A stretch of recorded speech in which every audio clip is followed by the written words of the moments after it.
Hello everyone, welcome to my channel. I'm doing a video lecture series on Indian Evidence Act. Previous video में हमने section 4 तक पढ़ा था. Now we'll study the concept of admissibility and reliability. पहले हम admissibility पढ़ेंगे, उसके बाद reliability. इसमें आपका सेक्शन 5 भी कवर हो जाएगा.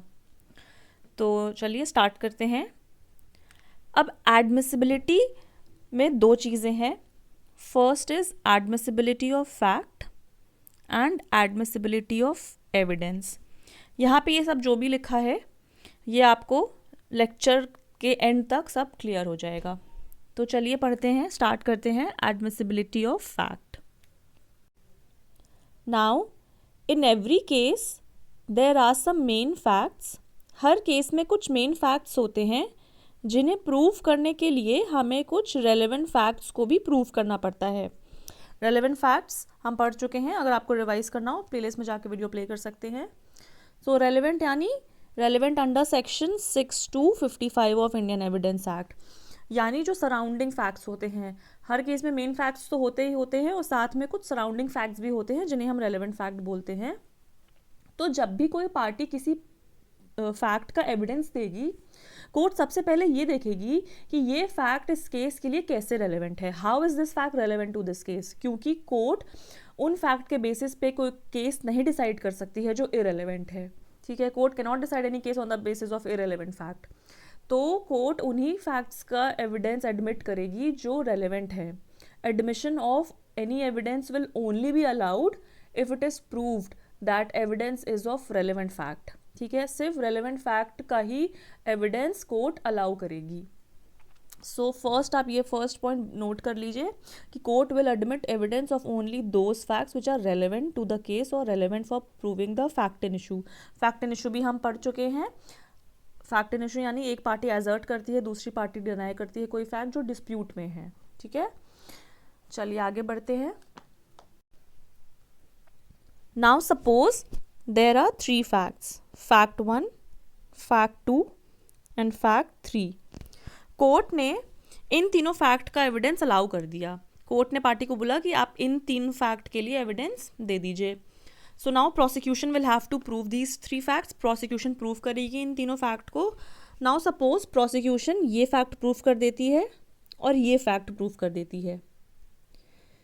ये फैक्ट प्रोसिक्यूशन नहीं प्रूव कर पाती है. ठीक है, so out of these 3 facts only F1 and F3 are proved. Now the question is, out of these 3 facts what facts will be admissible to prove the fact in issue. ठीक है, हम अब court कौन से इन तीनों में से कौन से फैक्ट को कंसिडर करेगी टू डिसाइड द केस और to decide the fact in issue.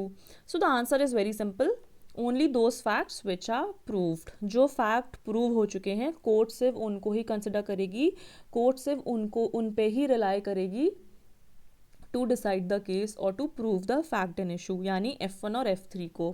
So this is a second point. Out of the relevant fact, अब ये जो relevant facts थे इनमें से only those facts will be admissible in court which have been duly proved. ठीक है, तो हमने अभी तक क्या क्या नोटिस किया कि पहला तो कोर्ट उन फैक्ट का एविडेंस एडमिट करेगी जो रेलिवेंट है और जो ड्यूली प्रूव्ड है. So to conclude we can say कि अगर किसी पार्टी को कोई फैक्ट प्रूव करना है तो पहला तो कोर्ट देखेगी क्या वो फैक्ट केस के लिए रेलेवेंट है. अगर हाँ है तो कोर्ट उनका एविडेंस अलाउ कर देगी.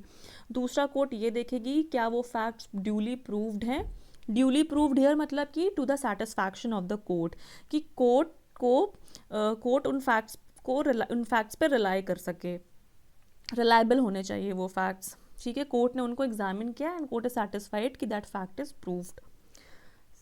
सो this here comes the third point कि judgement in any case will be based on those facts which are relevant and have been duly proved by the party. Open your bare act, open section 165. Section 165 को हम detail में बाद में पढ़ेंगे, but अभी हम इसका प्रोवाइजो 1 देखेंगे विच plays an important part in the concept of admissibility of fact. अभी जो हमने पढ़ा सेक्शन 165 का प्रोवाइजो 1 भी यही बात कहता है कि judgment must be based upon facts declared by this act to be relevant and duly proved. यानी कोर्ट उन फैक्ट्स के बेसिस पे जजमेंट देगा जो कि रेलिवेंट है एंड जो ड्यूली प्रूव्ड है. So the word here is and. Suppose in तीनों फैक्ट्स में से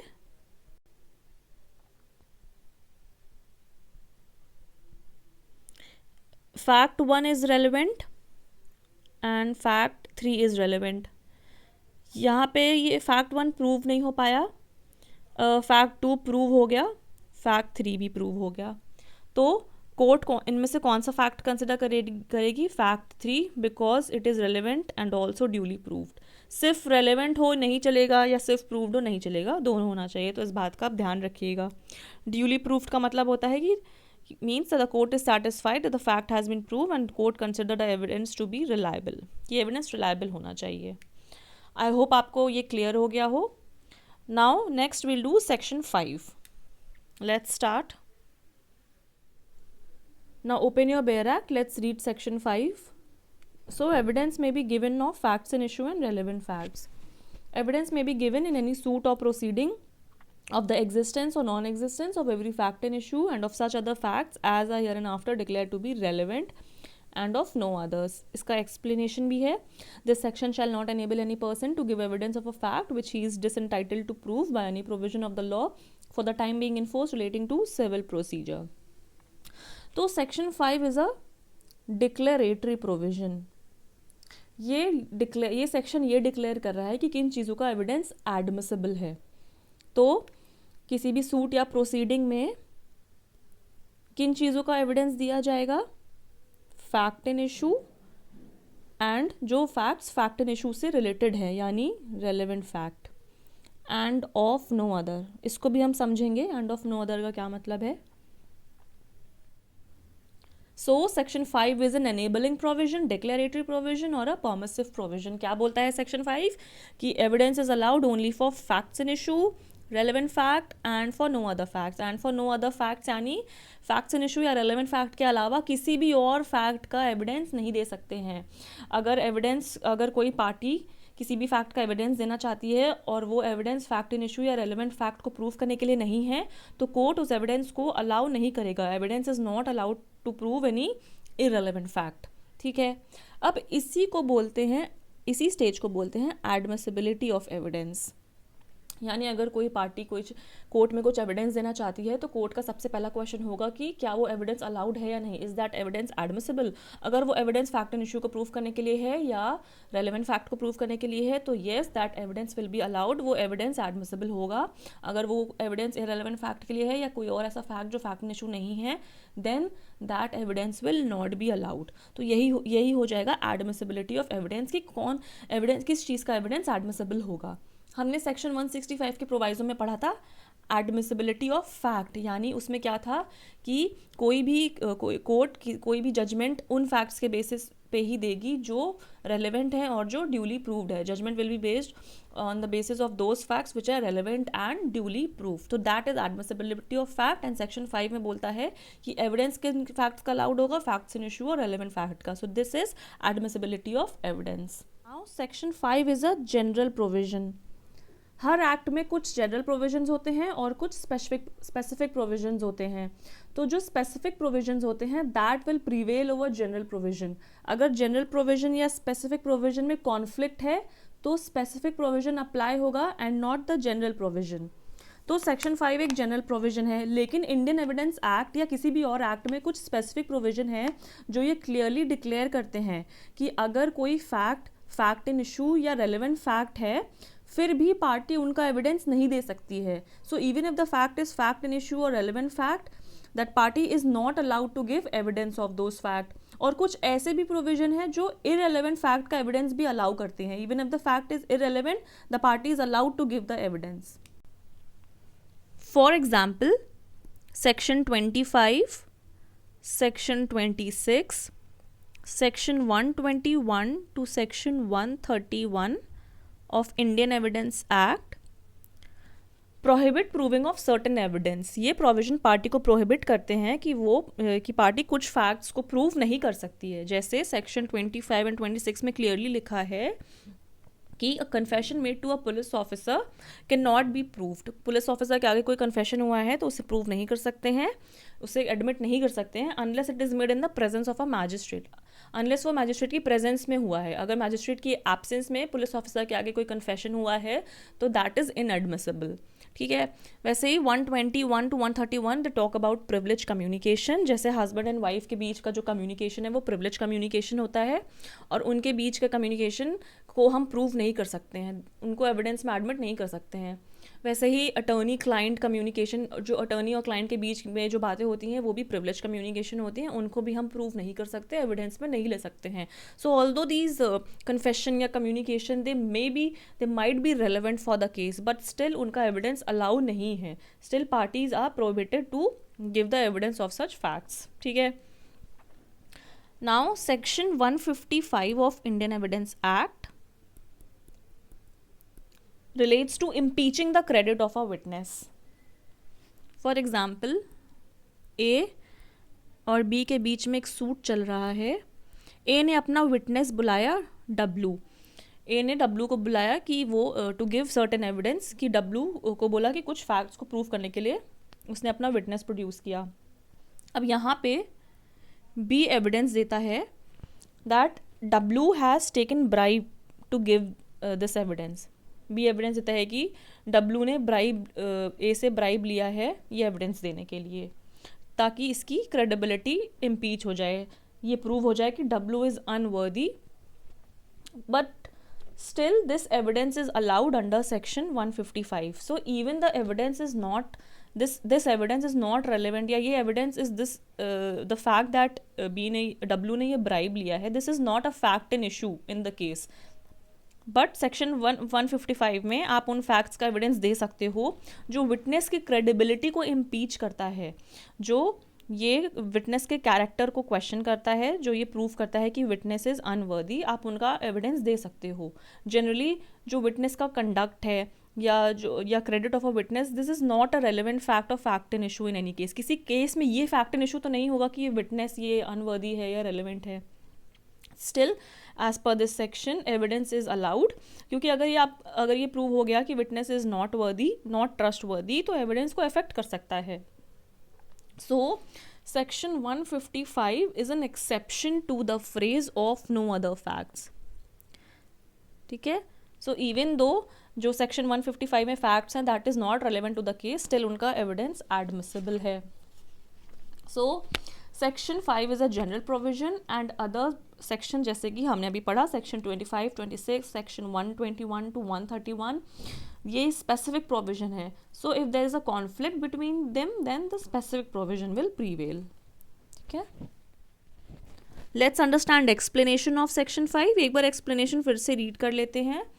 This section shall not enable any person to give evidence of a fact which he is disentitled to prove by any provision for the law for the time being enforced relating to civil procedure.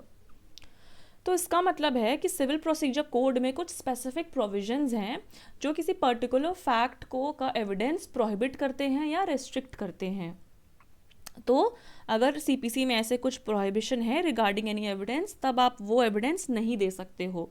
Giving of those evidence is barred without the permission of the court. यहाँ पे ये बात ध्यान रखिएगा, without the permission of the court, यानी अगर prohibition है but court ने परमिट कर दिया कि आप दे सकते हो, देन इन सच केस आप एविडेंस दे सकते हो, वरना नहीं दे सकते हो. कोर्ट की परमिशन के बगैर आप वो एविडेंस नहीं दे सकते हो अगर वो बार्ड है सीपीसी में. जैसे order 8 rule 1A, order 7 rule 14, order 13 rule 1, order 41 rule 27. इनको आप एक बार देख लीजिएगा. So in CPC these are the provisions where giving of evidence is barred. ठीक है. जैसे ऑर्डर 8 रूल 1A में डिफेंडेंट को एक लिस्ट ऑफ डॉक्यूमेंट प्रोड्यूस करना पड़ता है जो वो ट्रायल में यूज़ करने वाला हो. तो अगर डिफेंडेंट उस लिस्ट में से कोई किसी डॉक्यूमेंट को मेंशन नहीं करता है और then later in the trial वो डॉक्यूमेंट प्रोड्यूस करना चाहता है, then that is not allowed. अगर उसने वो लिस्ट में डॉक्यूमेंट मेंशन नहीं किया है तो वो बाद में ट्रायल में वो प्रोड्यूस नहीं कर सकता, but unless the court permits. अगर कोर्ट परमिट कर देती है, भले ही उसने वो डॉक्यूमेंट लिस्ट में नहीं मेंशन किया था, बट कोर्ट उसे अलाउ कर देती है, तब वो प्रोड्यूस कर सकता है। वरना अगर उसने लिस्ट में डॉक्यूमेंट मेंशन नहीं किया है तो वो ट्रायल में फिर बाद में प्रोड्यूस नहीं कर सकता है। So section 5 is a general provision, और सीपीसी में जो ये प्रोविजन है वो स्पेसिफिक प्रोविजन है, तो specific provision will prevail. So this is the importance of section 5 along with the explanation. I hope आपको इतना क्लियर हो गया है। Let's have a look at the illustration. This illustration is wrongly placed. ये यहाँ पे गलती से आ गया है, ये सेक्शन 5 का इलस्ट्रेशन नहीं है, ये हम पहले भी पढ़ चुके हैं। इलस्ट्रेशन भी रीड करते हैं। A suitor does not bring with him and have in readiness for production at the first hearing of the case a bond on which he relies. This section does not enable him to produce the bond or prove its content at a subsequent stage of the proceedings, otherwise than in accordance with the conditions prescribed by the Code of Civil Procedure. So, अगर एक कोई suit file करता है किसी bond के basis पे, यानी ए suit file करता है and he relies on that bond, और वो उस बॉन्ड को पहली हियरिंग में यानी फर्स्ट हियरिंग में प्रोड्यूस नहीं कर पाता है या नहीं करता है किसी वजह से, then according to some provision in CPC he can not produce it at a subsequent hearing. तो ऐसा कोई प्रोविजन होगा सीपीसी में, हमने ये पहले भी पढ़ा था कि वो सब्सिक्वेंट हियरिंग यानी बाद की वाली हियरिंग में भी प्रोड्यूस नहीं करेगा।